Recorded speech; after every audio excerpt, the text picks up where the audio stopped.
Hi everyone, welcome back to Art of the Part. In this video, we're going to explore some online resources that we can use to make our assemblies a little bit more complete. So for example, if I have multiple components that are going to be held together with fasteners, I want to make sure that I'm using the right bolt that's going to be used on the final assembly. And I know that there's a lot of online libraries and resources that you can access, but the one that I'm going to use as reference tonight is going to be McMaster Carr, because 9 times out of 10, I'm going to McMaster Carr and I'm finding whatever component that I'm going to end up using or referencing, and I'm going to download that file and then probably purchase that part directly from them as well. So I'm going to be going back and forth to the website a handful of times, and I'm going to use this stopper arm as reference to kind of walk through an exercise.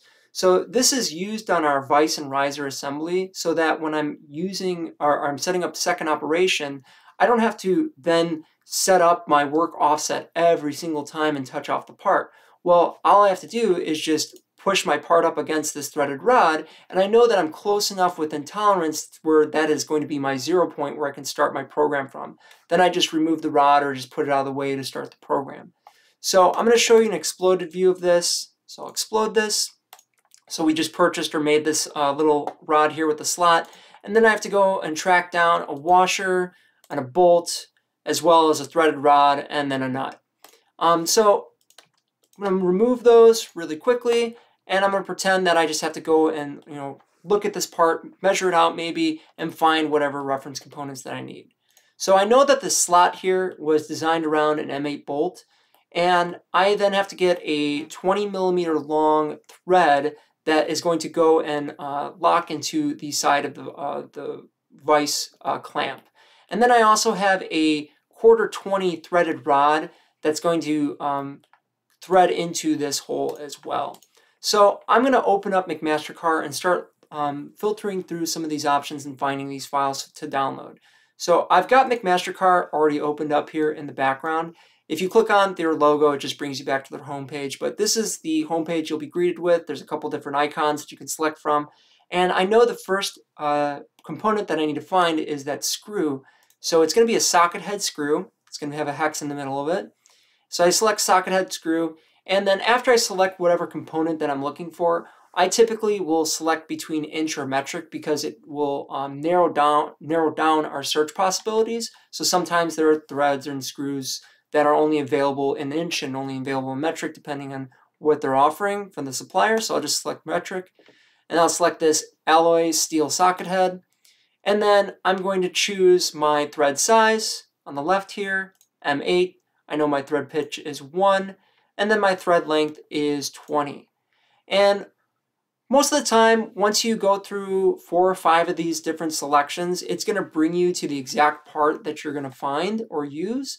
So I have this part number here is 96144A211, and then I can get a product detail, CAD drawing, or I can hit this drop-down menu and access a whole variety of different 3D files I can download, from e-drawings, IGES files, PDF, SAP file, which is going to be native to Inventor, SolidWorks native file, which is helpful, or a step file, which is going to be universally accepted, as well as 2D drawings if I'm looking for like a DXF, DWG, or PDF. So for me, I'm going to select the SolidWorks native file here, and I'm going to select download. So it'll download here in Chrome. I can hit the file itself to open it, and look at that. I got my socket head screw with my 20 millimeter length, M8 bolt thread, and I have all these different features here on the left-hand side that were used to make the part itself. So for example, if I buy this part and I have to turn down the OD of this to kind of fit with some clearances, I can go in and then change any one of these features to then update accordingly. So I can grab that extrude. If I need to change the diameter of this socket head, I can then make it 14, or I could make it 10 if I'm turning it down. All right, I'm going to undo that really quick, bring it back to its original state, and then I'm going to go back to McMaster Carr and find an M8 washer. So I'll go back to the home page, and then I'll go into the washers. I'll select metric. I'll select this washer right here, general multi-purpose, that's fine. look for an M8, stainless steel, and then if I scroll down here, we'll do 18.8, and then I can choose between either a 15mm OD or a 16mm OD. I know that the one that I'm using on our machine is a 16mm OD. It's not going to be a big difference between 1mm, but it's always good to have the right component that you're using. So this is 93475A270. Once again, I'll hit download. I can open up that part, and I have my washer there open in the background. I'll go back to McMaster Carr, back to the home page. I'm going to look for my threaded rod. I'm going to select an inch now because I'm looking for a 1/4-20 threaded rod. So select inch. I still have threaded rods. And then I'll go to 1/4-20. And then my length, I know it's going to be 2 inches. So right there, I'm looking for the 90322A648. Download that. I can open that up in SolidWorks as well. There's my threaded rod. And then now I just have to find my threaded nut that is going to be a 1/4-20 as well. So let's go back to McMaster Carr homepage. Nuts, hex nuts. Sorry, I meant to filter this by inch. And then we'll do the medium strength, that's fine. And then we'll do a 1/4-20. And then I can just get the zinc plated one, this 95462A029, that's fine. Click on it and then download. Then open that up. And there I have my part as well. So I'm going to pull these all together in an assembly and kind of start over from scratch and kind of show you, again, rebuilding on those principles of making a good assembly from the start. So I'll go ahead and open up a new assembly. Okay. And then I'm going to insert a component for my arm. So I'll go to Browse. I'll go back to Documents, Stopper Assembly, and then I'll open up this 80mm by 10mm stopper arm that I have. So I'll open that up. Fail to open file. Got the files here.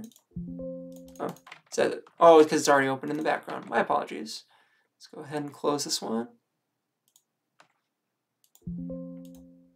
Save. All right, insert components, browse, 80mm stopper arm. Okay, so I have my 80mm stopper arm. I'm going to hit the green check mark. So I'm locking the origin of the part to the origin of the assembly. See, I have my top right and front planes. They're all associated to the center of the piece. It's going right down the middle. And then I'm going to start bringing in all those components that I downloaded.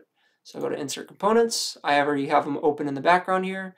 I can click on, for example, that threaded rod. And I'll just go through this a couple times here. This is a good example of why I just like having the File Explorer open, because then I don't have to go through and click on each one of these individually. But it wasn't too bad with just those four parts there.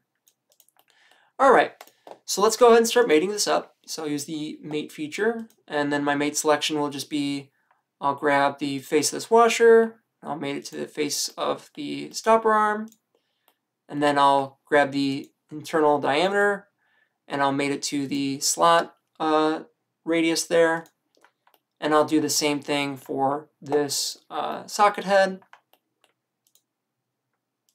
and then I'll just mate the face of the washer to the bottom face of the socket head. All right, and then this next one is going to be a little bit tricky, and we were able to take advantage of the concentric mate here because I had a radius as well as a full exposed diameter for my socket head. But this is going to be difficult with this threaded rod because there's no flat or cylindrical edges on it. It's a complete thread here.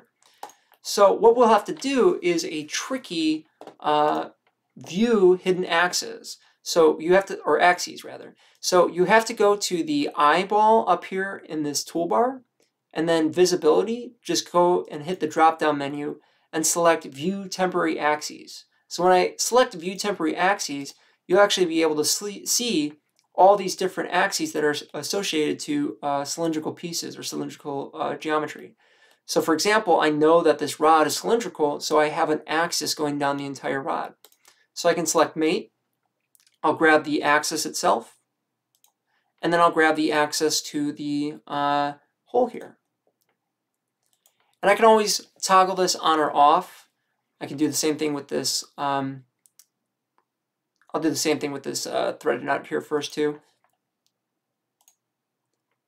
But I can always turn these on or off by selecting the eyeball and then once again just deselecting the view temporary axes.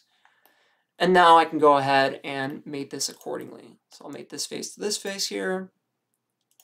And then I'll just mate this face to this face, and I'll use a distance. So then I'll give it distance of, flip it around, and I'll just make sure that this is sticking out, let's say 1 inch.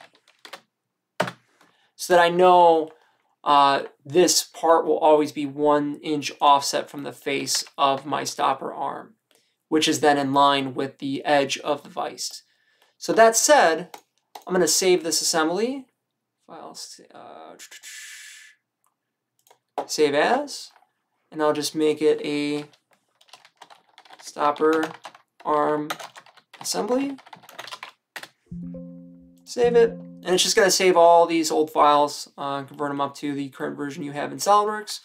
And I have a vise and riser assembly already completed, and I can also then just bring in this stopper arm assembly and then assemble it as needed. So once again, I have a hole here and a threaded slot, or sorry, a threaded bolt here. So I have to turn on these temporary axes. I'll have to grab this axis of the socket head, and I'll grab the axis of that hole there. And I'll turn off the axes now. And then I'll just mate this face to this face. And I can pull this then around like that. So now when I pull in my parts, go ahead and grab some of these parallels. Once again, you can make copies of these by holding down the control key and just dragging them off. And then I'll also bring in my 98431 part.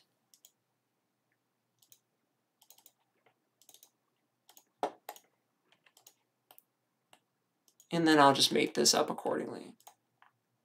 Sadly, I was not able to find the parallels as singular files for download on McMaster Carr, so I had to draw these myself.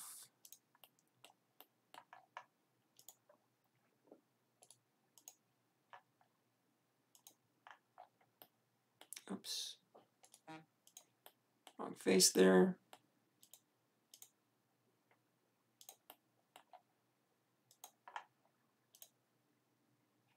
And I can flip this around because I accidentally clicked the wrong way. And I'll just move the parallel out of the way of my stopper arm, and then I'll go ahead and mate up this face here to the edge of my stopper arm. And then mate these up accordingly. That face to that face, that face to that face, and then I just have to mate it to the top of the parallels. And now I just move that down. So when I'm setting up my second operation, instead of having to touch off, my edges and kind of try to figure out where my work offset truly is going to be, I just have to unscrew or screw this every single time, and then just butt up my part next to it. And it's just going to save me quite a bit more time, but it's helpful because now I have an accurate representation of it in CAD, and I could bring it into CAM if I just ever want to have the stopper assembly attached or just like below, or if I have to move it out of the way like that. And it always just presents me in the location of where my work offset is. So hopefully that helps. If you're looking for any of these components, you can always go back to McMaster Carr and then download them accordingly. And there's a whole variety of different parts that you can get that are very helpful. So keep that in mind whenever you're trying to make completed and finished assemblies, and we'll see you in the next one.